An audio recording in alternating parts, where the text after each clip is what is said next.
గురువరా బ్రహ్మలో బ్రహ్మవై గురువులో గురువువై పరతత్వవేదివైన పరబ్రహ్మ గురువరా పరబ్రహ్మ గురువరా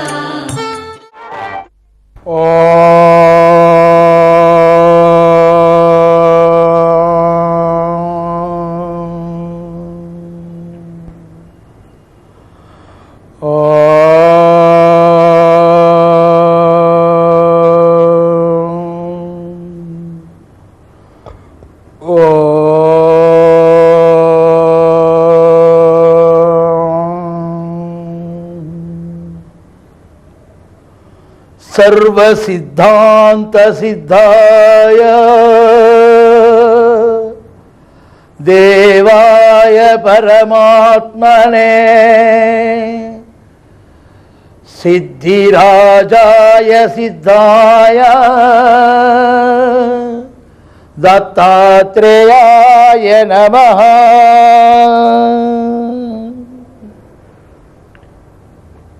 जगद्गुरुभ्यो नमः सद्गुरुभ्यो नमः समदहद्गुरु श्री साईनाथाय नमः। धार्मिकुलारा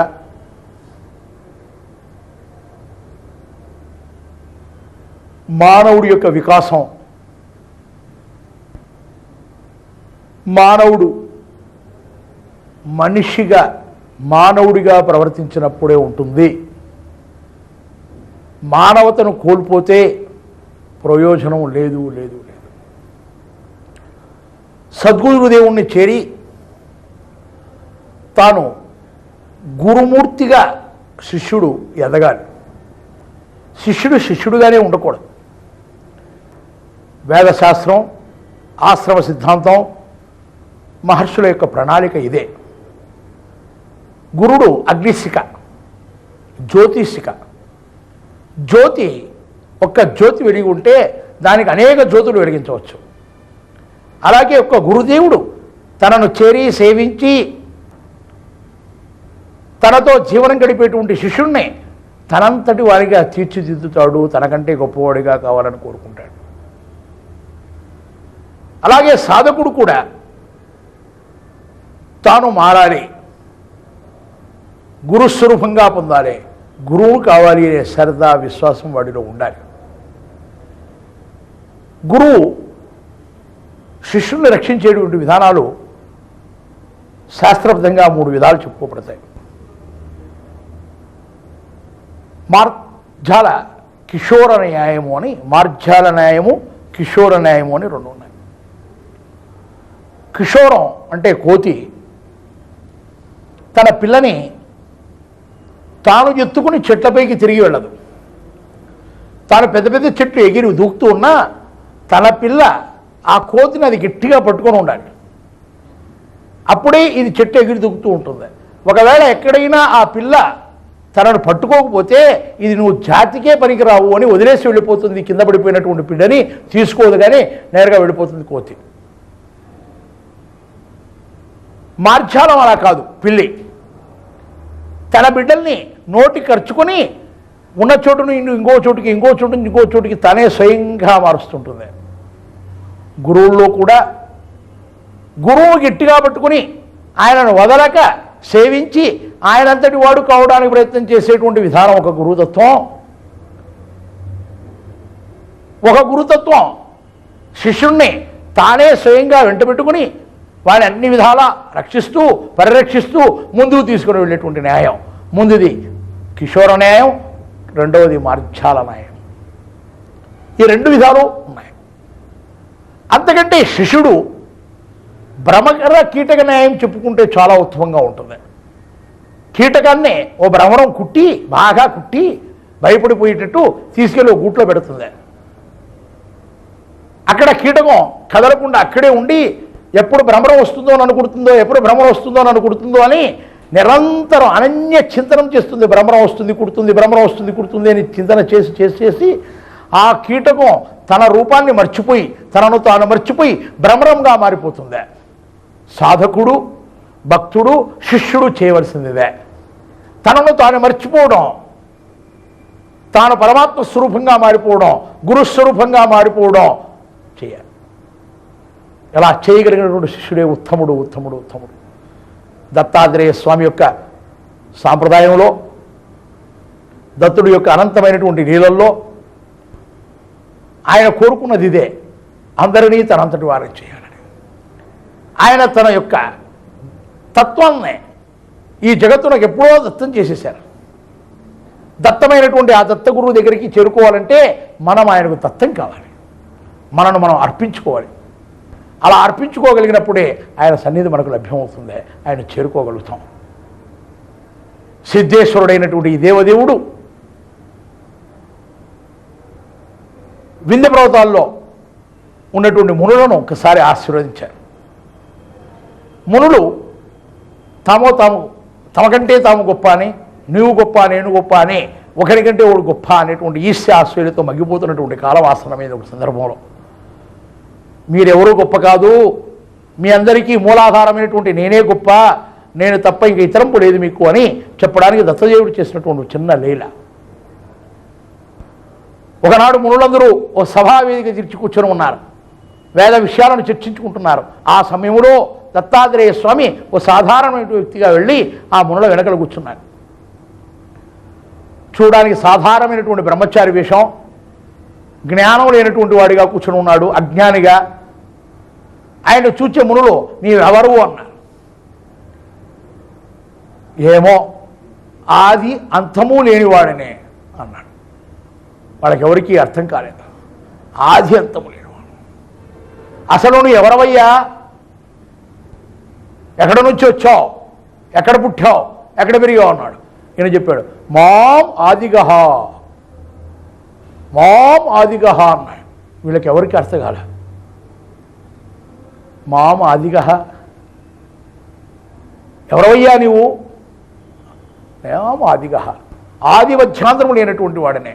నీ సిద్ధాంతం ఏమిది? నిరంజనం. నీ ఎవరిని ధ్యానిస్తావు? నేను ఎవరిని ధ్యానించను. నీ ధ్యేయం ఏమిటి? నాకు ఏ ధ్యేయమూ లేదు. నీ లక్ష్యం ఏమిటి? ఏ లక్ష్యమూ లేదు. నీ గురువు ఎవరో? నాకు గురువులే లేరు. ఏమిటయ్యా, ఎవరు నువ్వు? ఏమిటి? నీ వారలెవరో? నా వారలందరూ మాలలు అన్నాడు. అరే అంటే నువ్వు చండాలుడివా? నా వారందరూ మాలలు. ఎవరయ్యా నీ వారు? ఈ జగత్తునకు ఎవరెవరైతే మహాపురుషులు, మూలపురుషులు, గురువులు, సద్గురువులు ఉన్నారో వారందరూ నా వారు. ఈ జగత్తుకు ఎవరు మాలాకరాలులైనారో ఆ మాలలో ఎవరెవరైతే ఉన్నారో వారందరూ నావారు, మా వారు మాలలు. ఓహో అలాగా, అంత గొప్పవాడివా అన్నారు. ఇలా వాదించుకుంటూ ఉండగానే ఆకాశంలో దేవలోతులు, యక్షుడు, కిన్నరులు ప్రయాణం చేస్తూ ఉన్నారు. వీళ్ళకి గుణపాఠం చెప్పడానికి దత్తదేవుడు ఒక్కసారి సంకల్పం చేశాడు. ఆ పైన ఉన్నటువంటి ప్రయాణం చేస్తూ ఆకాశగమనం చేసేవారందరూ అకస్మాత్తుగా ఆకాశగమనం పోయి నేరుగా వచ్చి కింద వాడిపోయారు. వాళ్ళు కిందికి దిగి ఎవరు మా ఆకాశగమనాన్ని ఆపిందే, ఎవరికి శక్తి ఉంది అని అడిగారు. అక్కడ ఉన్న మూడులందరూ భుజాలు జరుపుకున్నారు. మేమంటే మేము, మేమంటే మేము, మా శక్తి వల్ల మీరు కిందికి వచ్చారు అని చెప్పుకున్నారు. ఒకరినొకరు తిరిగి వాదించుకోవడం మొదలుపెట్టారు. నీకంటే నేను గొప్ప, నేను గొప్ప అనుకుంటున్నారు. గొప్పతనం మనం చెప్పుకుంటే రాదు, మనం గొప్పవారమని ఇతరులు చెప్పాలి. మన గొప్పతనాన్ని ఇతరులు శ్లాఘించాలి. ఇతరులు శ్లాఘించినప్పుడే నీ గొప్పతనం. అప్పుడు కూడా నీవు ఎగిరెగిరి పడక నిశ్చలుడవై ఉంటే నీవు సద్గుణ సంపన్నుడివి. ఎవరైనా నిన్ను పొగిడినా ఆనందపడుతూ, ఎవరైనా దూషిస్తే ఆందోళన పడుతూ ఉండేటువంటి తత్వం ఎప్పుడూ ఉన్నతమైనటువంటి తత్వం వైపు వెళ్ళదు. ఆందోళనకు పడక, గౌరవానికి ఆనందపడక, నిందకు అహేళన పడక జీవించేటువంటి వాడే సాధకుడు. అందువల్ల ఆ మహర్షులందరూ ఒకరికొకరు తాము చెప్పుకుంటూ ఉన్నా ప్రయోజనం చేకూరలేదు. వెంటనే దత్తాత్రేయ స్వామి, ఓ మునులారా, మహాత్ములారా, త్యాగధనులారా శాంతించండి. మీ అందరూ నేను గొప్ప, నేను గొప్ప అంటున్నారు కదా, ఎవరి గొప్పతనముతో అయితే ఈ దేవతల ఆకాశం నుంచి కిందికి దిగి వచ్చారో, ఎవరి ఈ గమనాన్ని ఆపారో వాళ్ళకి వీళ్ళని తిరిగి గమనానికి పంపే శక్తి ఉంటుంది కదా, మీ శక్తులతో మీరు వీరిని ఆకాశ గమనానికి పంపండి అన్నారు. ఒక్కొక్కరుగా మొదలుపెట్టారు. నేనే తపల సంపన్నుడనైతే, నేనే జ్ఞాన సంపన్నుడైతే, నేను అమితమైనటువంటి శక్తులు పొందిన వాడినైతే, ఓ దేవతలారా మీరు ఆకాశంలోనికి వెళ్ళెదరుగాక అన్నారు. దేవతలు కదలలేదు. వరుసగా అందరూ చెప్పారు. ఎంత ప్రయత్నం చేసినా, ఎన్ని ఉపాయాలు పడినా వారు పైకి పోలేదు. మునులందరూ కూడా తమ శక్తిని తెలుసుకున్నారు. తమకేమీ శక్తి లేదని తెలుసుకుని తలలు వాల్చి తల వంచుకున్నారు. దేవతలు, ఓ మునులారా, మీలో ఎవరో ఒక్కరు మమ్మల్ని కింది దించి ఉంటారు, మీరు ఎందుకు ప్రయత్నం చేయడం లేదు, అందరూ ఎందుకు తలలు వాల్చుకున్నారు, ఎవడా ఒక్కడు అన్నారు. అప్పుడు ఒక్కడిగా మిగిలి మూలందరికీ వేరుగా ఉన్నటువంటి దత్తాత్రేయ స్వామి, దేవతలారా మీ ప్రయాణం కొనసాగివ్వండి, ఎక్కడికి చేరాలనుకున్నారో అక్కడికి వెళ్ళండి అన్నాడు. వెంటనే వారి ప్రయాణం కొనసాగిందే. ఆశ్చర్యపోయిపోయారు మూలందరూ. వెంటనే అందరూ వచ్చారో, ఓ మహాత్మా, ఓ తేజపుంజమా, ఎవరు నీవో, నీ నిజరూపాన్ని చూపించో, నీకు దర్శనం మాకు కలిగించో, నీ ఎవరవయ్యా తెలుపు అని ప్రాధేయపడ్డారు. దత్తాత్రేయ స్వామి చిరునవ్వు నవ్వుతూ, నేను సిద్ధరాజును, యోగీశ్వరుడను, అత్రి అనసూయనందనుడను, నన్ను దత్తా అని పిలుస్తారు అని ఒక్కసారి తన దత్తరూపాన్ని చూపించారు. మునులందరూ, గురుదేవా, మాలో ఉన్నటువంటి అహంకారాన్నే, మాలో ఉన్నటువంటి దుర్గుణాన్నే, మాలో కలహించుకునే గుణాన్నే, ఈర్ష్య ద్వేషాలను పారదోలడానికే మీరు ఈ రూపం అవతరించి వచ్చారా మహానుభావ, మాకు శాంతిని చేకూర్చండి, సద్గతిని కలిగించండి అన్నారు. వారిని అందరినీ కూర్చోబెట్టి స్వామి దత్తాత్రేయ స్వామి వారికి చెప్పారు, నాయనలారా, ఎవడు తనను తాను గొప్పవాడుకుంటున్నాడో వాడు ఒక్క మెట్టు కూడా ముందుకు వెళ్ళాడు. తాను ఏమీ చేతగాని వాడనని, నిశ్శక్తుడనని, తన వల్ల ఏమీ ప్రయోజనం లేదు అని, గురుదేవుడి వల్లనే ప్రయోజనం ఉందని, గురు అనుగ్రహం వల్లనే ప్రయోజనం ఉందని, భగవంతుని శక్తి వల్లనే నడుస్తున్నానని, భగవంతుని శక్తి వల్లే మాట్లాడుతున్నానని ఎవడు తలంచుకుంటాడో, ఎవడు నిర్ణయించుకుంటాడో వాడు ముందుకు పోగలడు. అందుకే భక్త పోతన గారు భావతాన్ని రాస్తున్నాడు, పలికెడివాడు రామభద్రుడట, పలికించెడివాడు రామభద్రుడు. పలుకులన్నీ ఆయనవే, భగవంతునివే. అలాగే సమస్తమైనటువంటి గురుజనులు, తుకారాం మహారాజ్ ఏ అభంగం రాసినా, ఏ తత్వం రాసినా ఇది పాండురంగని యొక్క ప్రసాదం అన్నారు. జ్ఞానేశ్వరుడు భగవద్గీత వ్యాఖ్యానం చేసినటువంటి వాడు సద్గురుదేవుని నివర్తినాథుని యొక్క అనుగ్రహ భాష్యమే ఇది అన్నాడు. ఎవరు గొప్పవారు, మహాత్ములు ఎవరు కూడా మేము ఈ కార్యం చేసినాము అని చెప్పుకోలేదు. గురువుల అనుగ్రహం, దేవుడి అనుగ్రహం, రంగని అనుగ్రహం, శివుడి అనుగ్రహం అని చెప్పుకున్నారు.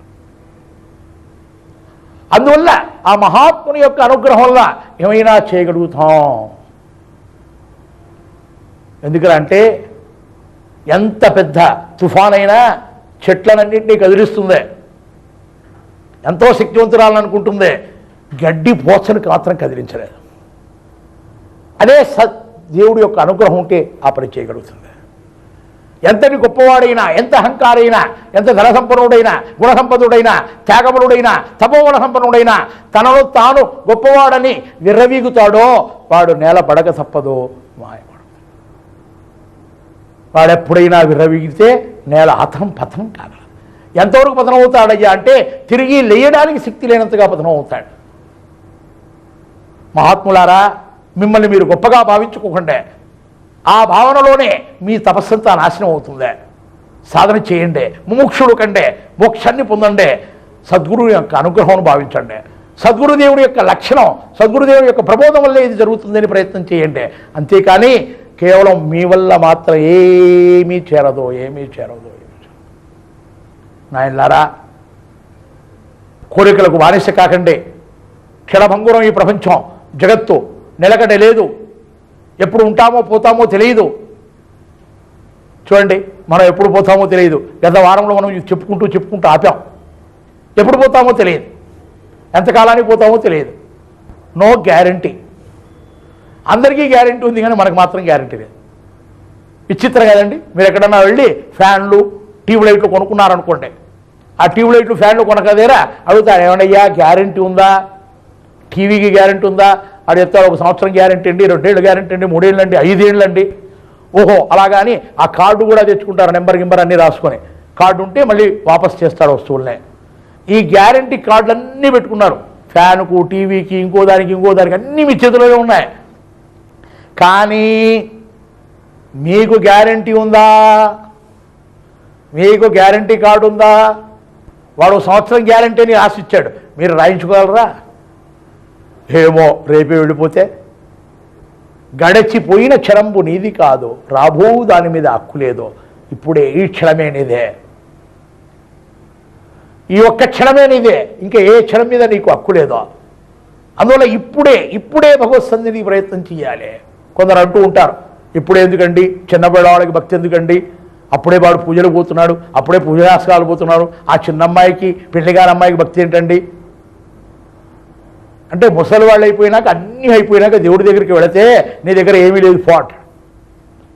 ఎందుకురా అంటే, తల్లి గర్భం నుంచి బయలుదేరిన క్షణం నుంచి తల్లి గర్భంలో 7వ మాసంలో ప్రవేశిస్తూనే, జీవుడు అందులో ప్రవేశిస్తూనే మనకు గత జన్మల్లో జరిగిపోయినటువంటి సన్నివేశాలన్నీ తెలుస్తాయి. అక్కడ ఆ గత జన్మల పాపాలన్నీ తెలుసుకుని మళ్ళీ జన్మలో పాపం చెయ్యను అని నిశ్చయం చేసుకుని దేవుని ప్రార్థన చేసుకుంటూ ఉంటామంట. భూమి మీదకి వస్తూనే గాలి, వెలుతురు, నీళ్లు స్పర్శ కలిగి పంచభూతాల ఆవరణ చెందుతూనే మళ్ళీ మాయలో పడిపోతాం. ఆ మాయలో పడిపోయి హీహీని ఏడుస్తాం, అసలు మర్చిపోతాం ప్రపంచాన్నే. మర్చిపోయి సమస్తమైనటువంటి ఆ ప్రేమ అనేటువంటి భగవంతునికి అర్పించాల్సినటువంటి అపూర్వమైనటువంటి సంపదని అమ్మకు, నాన్నకు, అన్నలకు పంచేస్తాం. ప్రేమని కొంచెం దాచుకుంటాం. పెద్దయ్యాక పెళ్ళాం వస్తుంది, పెళ్ళాం తరపున బంధువులకి, చుట్టాలకి, పక్కాలకి.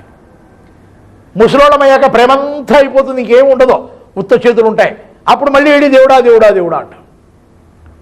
మన దగ్గర సంపద ఉన్నప్పుడు, బలం ఉన్నప్పుడు, తేజస్సున్నప్పుడు, ఈ ప్రపంచం యొక్క వికారాలు నన్ను పీడించినప్పుడు చిన్నతనంలోనే భక్తి సామ్రాజ్యంలో అడుగు పెడితే ఉత్తములవుతారు. భక్త ప్రహ్లాదుడు, ద్రోణుడు, అన్నమయ్య, పోతన, ఇలాంటి ఎందరో మహానుభావులు చిన్నతనంలోనే భక్తి సామ్రాజ్యంలో ప్రవేశించారు. అపూర్వమైనటువంటి భగవంతుని యొక్క సన్నిధిలో అనుభవించారు. ఆముఖ్యమాలయద కథానాయకం వల్ల ఎందరెందరూ మహానుభావులు. భక్తికి వయస్సు లేదండి. ఈ వయసు అయిపోయాక చేయొచ్చు, ఆ వయసు అయిపోయాకనే. భక్తి అనేది ఇప్పుడే జన్మించాల్సిందే. ఎందుకంటే ఎంతకాలం ఉంటామో తెలియదు కాబట్టి. అలా భక్తి సామ్రాజ్యంలో ప్రవేశించడానికి వయస్సు నిర్ణయించుకోకూడదు. అందువల్ల మనం ఎప్పుడు ఉంటామో ఎప్పుడు పోతామో తెలియదు. నాయనలారా, మునులారా, క్షణభంగురం జీవితం, క్షణచిత్తం క్షణమాయ. మీరు నిర్ధాష్టులై మంచి పనిని చేయండి, సంకల్పాన్ని చేయండి, లోకోపకారం చేయండి, మీరు ధ్యానం చేయండి, మీరు శాంత చిత్తులై లోక కళ్యాణం కోసం పాటుపడండి అని వాళ్ళందరినీ కూడా ఆశీర్వదించి దత్తాత్రేయ స్వామి తన గమ్యానికి ప్రవేశించారు. సహ్యాద్రి పర్వతాలను చేరుకున్నారు. దత్తాత్రేయ స్వామి లీలల్లో అనంతమైన లీలలు, భక్త రక్షణ, ప్రేరణ, ఇది తన అవతార కథల్లో కూడా కొనసాగించారు.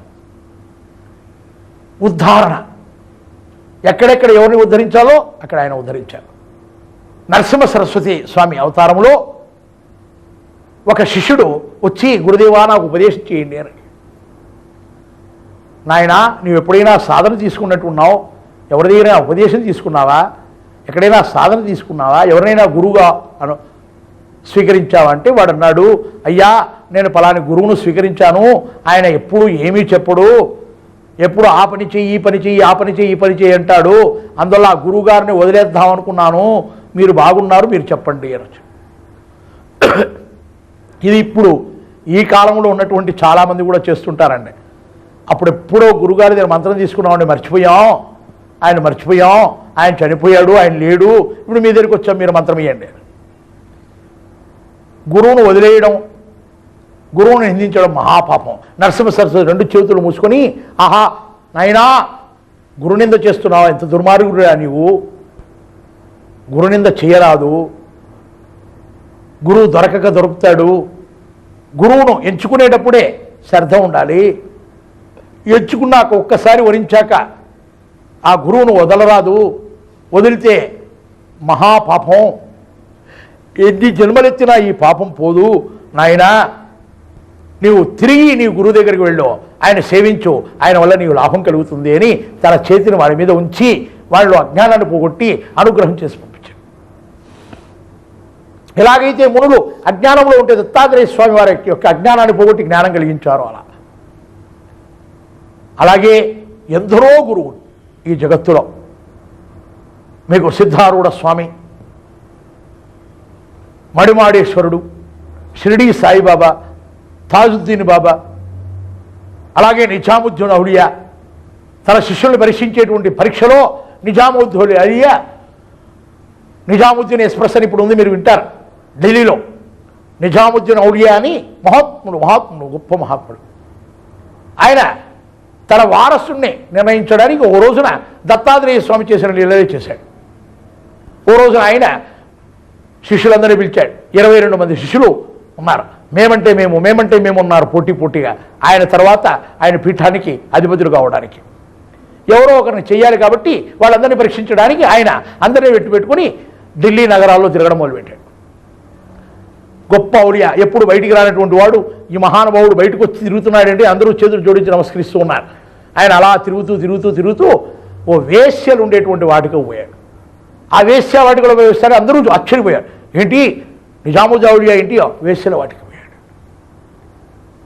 ఓ వేశ్య ఇంటి ముందుకు చేరుకొని శిష్యులు కూడా ఆశ్చర్యపోతున్నారు.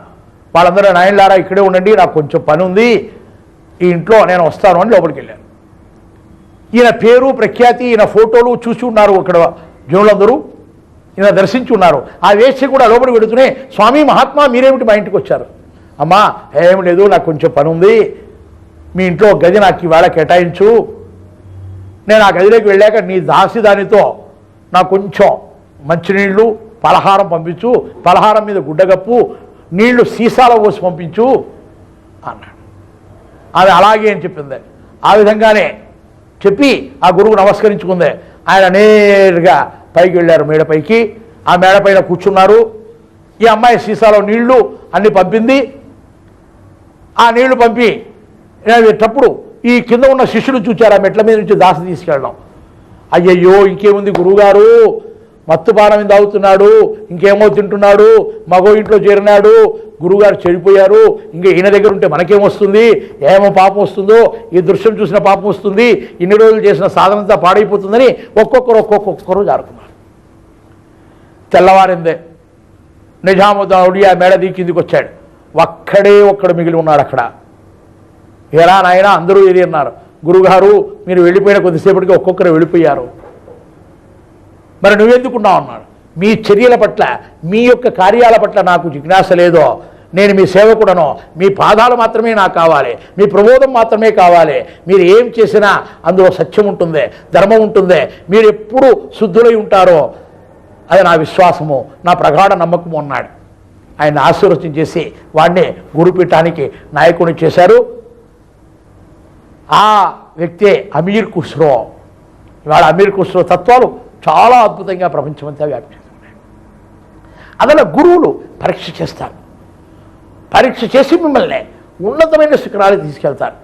బంగారాన్ని కూడా కొలువులో పెట్టి కాల్చి సుత్తెలతో కొడితే అది ఆహారంగా తయారవుతుంది, అందంగా తయారవుతుంది, అలంకరించుకోవడానికి పనికి వస్తుంది. లేకపోతే ముద్ద బంగారాన్ని తెచ్చి ముక్కు మీద పెట్టుకుంటే ప్రయోజనం లేదు. దాన్ని కొలువులో పెట్టాలి, సుత్తెల దెబ్బలు పడాలి, ఆవరణంగా తయారు చేయాలి. ఈ తయారు చేసేటువంటి పని శిష్యుడిని ఉత్తముడిగా తీర్చిదిద్దే గురువుదే. మీ అందరికీ ఒక చిన్న మాట చెప్తాను. మీరందరూ గోడకు మేకులు కొట్టడానికి ప్రయత్నం చేస్తుంటారు. ఓ సుత్తె తీసుకొని మేకును కొడతారు. 2 దెబ్బలు 3 దెబ్బలు వేసాక అది వంగిపోతుంది, నా వల్ల కాదు బాబోయ్ అని. అయినా దాన్ని కింద పెట్టి దాన్ని నడ్డి సరిచేసి మళ్ళీ కొడతారు. అంటే మీకేమైనా మేకు మీద కోపమా, ఈర్ష్య, ద్వేషమా? లక్ష్యం మేకు గోడగా దిగబడాలి, ఉపయోగపడాలి. అందువల్లే దాన్ని నడ్డి ఇరిగిపోయినా అయ్య బాబోయ్ అన్నా మళ్ళీ సరిచేసి గుద్ది దాన్ని మేకు గోడకు తగిలిస్తున్నారు, మళ్ళీ కొట్టే. గురువుగారి ఉద్దేశం కూడా అంతే. శిష్యుణ్ణి గొప్పవాడిని చేర్చాలి, గొప్పవాడిని చేయాలి. అందుకోసం వాడికి దెబ్బలు కొడతారు, పరీక్ష చేస్తారు, వాడిని కొలుములో పెడతారు, వాడిని బంగారుగా మారుస్తారు, ఆభరణంగా మారుస్తారు, గోడకు ఉన్నటువంటి మేకులాగా దిగకొడతారు. ఇది గురుతత్వం. శిష్యుడి మీద కానీ ఇతరుల మీద కానీ ద్వేషము, ఈర్ష్య, అసూయలు వారికి ఏమీ ఉండవు. మహాత్ములారా, గురుతత్వాన్ని వింటూ ఉన్నారు. సద్గురువుల కోసం అన్వేషణ చేయండి, మంచి గురువుని చేరండి, మహాత్ములు కండి. ఆ గురువులు మిమ్మల్ని రక్షిస్తారు. గురు చరణాలను పట్టుకోండి. శ్రీ గురు చరణం సద్గురు చరణం, సద్గురు చరణం భవహరణం, శ్రీ గురు చరణం సద్గురు చరణం, సద్గురు చరణం భవహరణం. జయ గురుదత్త, జయ గురుదత్త, జయ గురుదత్త.